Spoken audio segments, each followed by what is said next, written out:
अल्लाह ना करे अगर ऐसा हुआ, डिले हुआ, क्योंकि विस्तारा एयरलाइंस है आप लोगों की, विस्तारा एयरलाइंस होने की वजह से स्टाफ लोगों का 2 से 3 लोगों का स्टाफ है।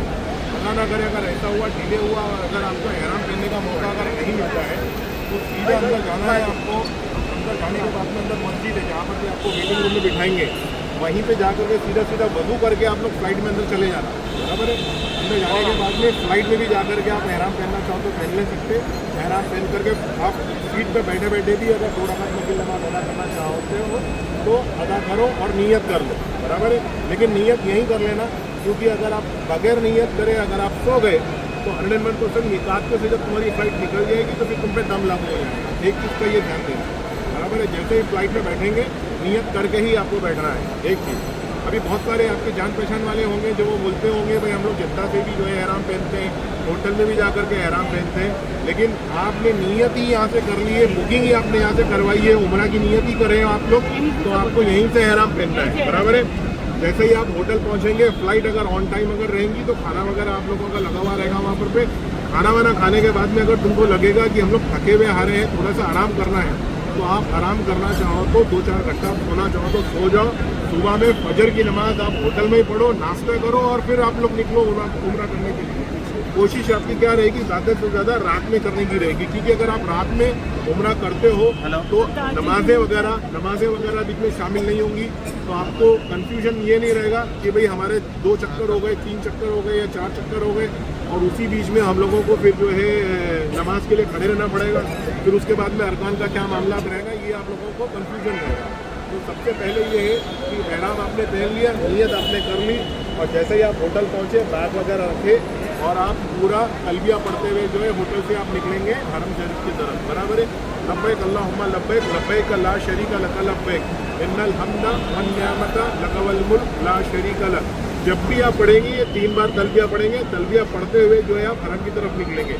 जब आप हरम की तरफ जाएंगे, जैसे ही जाएंगे आप पहली बार काबे को देखेंगे, तो आप काबे को देख करके जो है नजरें यहाँ वहाँ किए बगैर डायरेक्टली जो दुआ मांगना है, और सबसे पहली दुआ आपकी ये होनी चाहिए कि आज के बाद जो भी दुआ आप मांगो वो दुआ आपकी कबूल हो, बराबर है।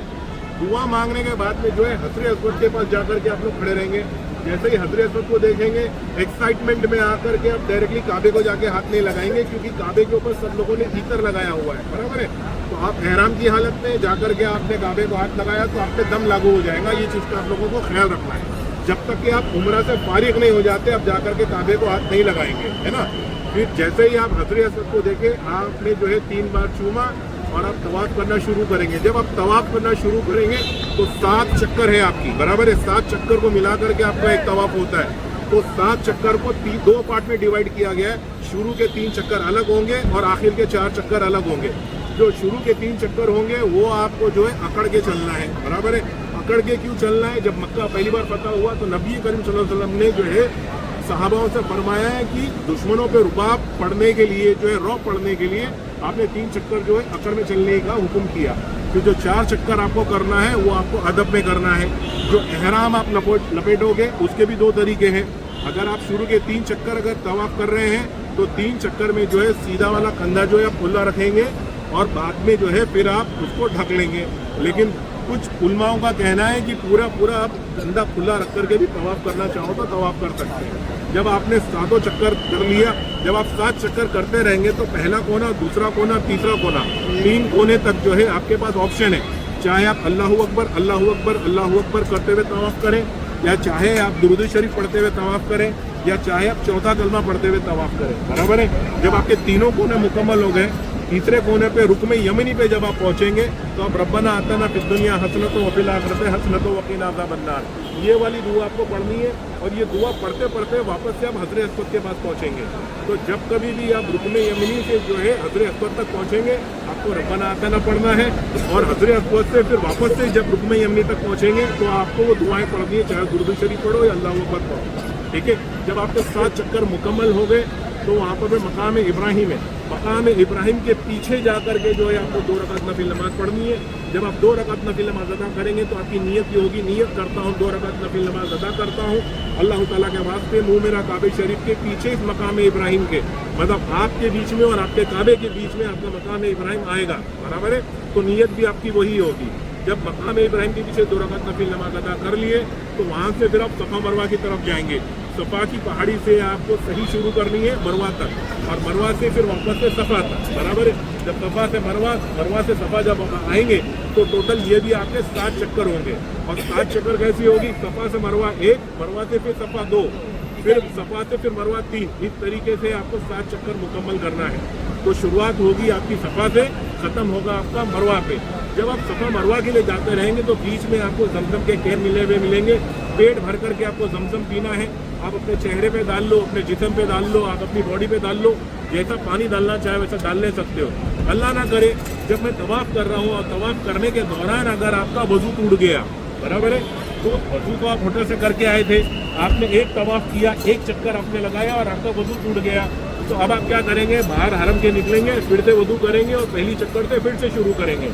अगर आपकी दूसरी चक्कर में आपका वज़ू टूट गया तो फिर जाएंगे, वज़ू करेंगे और वापस से आप पहली चक्कर से शुरू करेंगे। अगर तीसरी चक्कर में आपका वज़ू टूट गया तो फिर से आप जाएंगे, फिर से वज़ू करेंगे और फिर से आप पहली चक्कर से शुरू करेंगे। लेकिन अगर 3 चक्कर के दौरान अगर आपका वज़ू टूटता है तो शुरुआत आपकी पहले से होगी। और अगर चौथी चक्कर में, 5वीं चक्कर में या 6ठी चक्कर में अगर आपका या 7वीं चक्कर में आपका वज़ू टूटता है तो आपको चौथी चक्कर से ही तवाफ़ शुरू करना है, क्योंकि 3 और 4 में डिवाइडेड है, बराबर है। लेकिन सफ़ा और मरवा की जब आप सही करते रहेंगे, इस दौरान अगर आपका वज़ू टूटता है तो आप जहाँ पे टूटा आपका वज़ू वहीं पे गए, आप वहीं से वज़ू किए और वहीं से शुरू करें, बराबर है।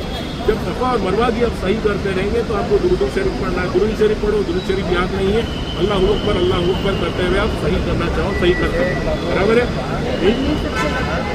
नहीं, तब नहीं पढ़ना है। जब तक अल्लाहुम्मा हम लोग को तब पढ़ना होता है जब हम होटल से हरम शरीफ पहुँचते हैं। तो हरम पहुँचने के लिए हम अल्लाह ताला से बोलते हैं कि मैं हाजिर हूँ। जब आप हाजिर हो गए तो आप दुआएं पढ़ना शुरू करेंगे, बराबर है। तो जब आप लोगों की सफ़ा मरवा की सही हो गई तो आप 2 रकात शुक्राना अदा करोगे। लेकिन जब जब आप सफ़ा पे पहुँचोगे, जब जब आप मरवा पे पहुँचोगे सही करते हुए, आपको काबे की तरफ रुख करना है, दुआ मांगना है, फिर सही के लिए जाना है। फिर आप मरवा पे पहुँचेंगे, फिर काबे का रुख करेंगे, फिर दुआ मांगेंगे, फिर सफ़ा की तरफ आएंगे। तो जब कभी भी आप पॉइंट पे पहुँचेंगे, सफ़ा के पॉइंट पे या मरवा की पॉइंट पे पहुँचेंगे तो काबे की तरफ रुख करने का है और आपको दुआ मांगनी है। इस तरीके से आप 7 मुकम्मल करेंगे, बराबर है। अच्छा, जब आप सही करते रहेंगे तो मर्दों के लिए थोड़ा सा दौड़ लगाना है। जब आप ऊपर ग्रीन कलर की लाइट देखेंगे, लेडीज़ लोगों के लिए दौड़ लगाना लाजमी नहीं है, बराबर है। यहाँ पर पे आप क्या कर रहे हैं? बीबी हाजरा रज़ियल्लाहु अन्हा की सुन्नत अदा कर रहे हैं, करेक्ट है। जब आप वहाँ पर पे ख़त्म हो जाएगी अपनी सही तो वहाँ पे 2 रकात शुक्राना अदा करना है। 2 रकात शुक्राना अदा करेंगे। शुक्राना अदा करने के बाद आप होटल में आएंगे, बाल अलग करेंगे, गुस्ल करेंगे और आपका उम्रा मुकम्मल हो गया। अब आप दूसरे दिन या तीसरे दिन के लिए उम्रा का इरादा करते हैं तो बाल तो आपके निकल चुके हैं। तो अब आपको क्या करना है कि आपको सिर्फ ब्लेड लगाना आपके लिए सुन्नत है, बराबर है। लोहा आपको सुन्नत में लगना चाहिए। तो मर्दों की ज़रूरत है कि पूरे बाल अलग कर ले हुए, और औरतों के लिए ज़रूरत है जो आखिरी बाल है वो आपको जो है फोल्ड करके इतने से बाल आपको काट लेने हैं। लेकिन वो काट करके आपको हरम में नहीं फेंकना है, बराबर है। आपको होटल में ही काटना है और होटल के ही डस्टबिन के अंदर फेंकना है। तो एक उम्रा आपका हुआ। दूसरा उम्रा के लिए जी बोलिए। हाँ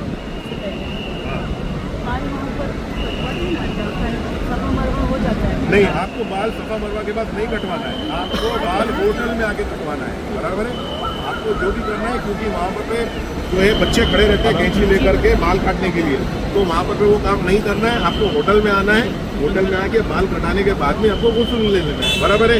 अच्छा, अभी कुछ लोगों को यहाँ से निकलते वक्त में 12-13 घंटा आपको लगेगा पहुँचने में, बराबर है। तो किसी लोगों को पसीना रेगुलरली जाता है, पसीने में बदबू आती है। अगर आपका बोला है कि गुस्ल करना है तो आप गुस्ल कर सकते हो। होटल में जाओ, दोनों कपड़े लिबास आप निकालो, पूरे बरहाना होकर के आप मगर शैम्पू नहीं लगाएंगे, साबुन नहीं लगाएंगे, बराबर है। सिर्फ पानी बहाएंगे और पानी बहाते टाइम पे भी आपको अपने बालों को ऐसे ऐसे करवाएंगे ताकि आपके बाल झड़ जाए। आपने ऐसे कर लिया, खुद से कुछ होता है, खुद से बाल निकलते हैं तो कोई बात नहीं, लेकिन आपके घिसने से अगर बाल निकला तो आप पे दम लागू होगा। और फ्लाइट में आप खाना खाएंगे, इस बात का कोई भरोसा नहीं है कि वो वेज नॉन वेज जो भी दे रहे हैं वो हलाल है हराम है। कोशिश ये करेंगे आप कि आपको वेज ही लेकर के खाना है, बराबर है। जो भी आप लोगे, एयरपोर्ट का मामला हुआ या वहाँ एयरपोर्ट का मामला हुआ, हर किसी का मामला यही है कि आपको समझ में नहीं आएगा कि हलाल है या हराम है, खाली स्टिकर चिपका हुआ रहेगा। तो आप कोशिश ये करेंगे कि वेज ही लेंगे और वेज ही खाएंगे जब तक कि आप होटल में नहीं पहुँच जाते, बराबर है। जब आप लोग दूसरे उम्रा के लिए निकलेंगे तो फिर आपके पास ऑप्शन है कि आप मस्जिद ज़ौराना जा करके भी जाएंगे या फिर आप मस्जिद आयशा होकर के भी जाएंगे। तो इंशाल्लाह में क्या पड़ता है? क्या बोले, मस्जिद आयशा आपको नज़दीक बैठती है। आप 1 बार 2 बार 3 बार जब भी जाना चाहोगे मस्जिद आयशा से आप जाकर के उम्रा कर ले सकते हैं। लेकिन मस्जिद ज़ौराना जा करके आप उम्रा करोगे तो वो भी बड़ा उम्रा कहलाता है, क्योंकि नबी अकरम सल्लल्लाहु अलैहि वसल्लम ने वहाँ से भी जो है उम्रा किए थे, तो उनकी भी सुन्नत हो जाए, बराबर है। तो वो वाला उम्रा भी आप लोगों के अंदर शामिल है। अगर आपका इरादा है मदीने पहुंचने के बाद और मदीने से भी उम्रा करने का इरादा है, तो आपको फिर मदीने से एहराम बांध करके मस्जिद नबी के अंदर ही आपको नियत कर लेनी चाहिए। सबसे बेहतर तरीका ये है। लेकिन अगर उसके अलावा एक ऑप्शन है तो दुल हुदैबिया जो है आपको एक निकात लगती है। टैक्सी वाले को अगर आप बोलेंगे तो दुल हुदैबिया में आपको वो रोकेंगे, फिर वहाँ से आप नियत करके एहराम पहन करके वापस मदीने में करना चाहो तो कर सकते हैं। लेकिन एक चीज़ ध्यान रखना है, देखिए शैतान जो है ना हर जगह होता है। आप ये नहीं सोचोगे कि वहाँ पहुँचने के बाद में सारे मामला अच्छे हो जाएंगे। आपके झगड़े, आपकी बहस, आपके जो है एक दूसरों के साथ ताल्लुकात नाई से खराब होना शुरू होंगे। तो सारी चीज़ों को लेकर के थोड़ा सा आपको सब्र करना है।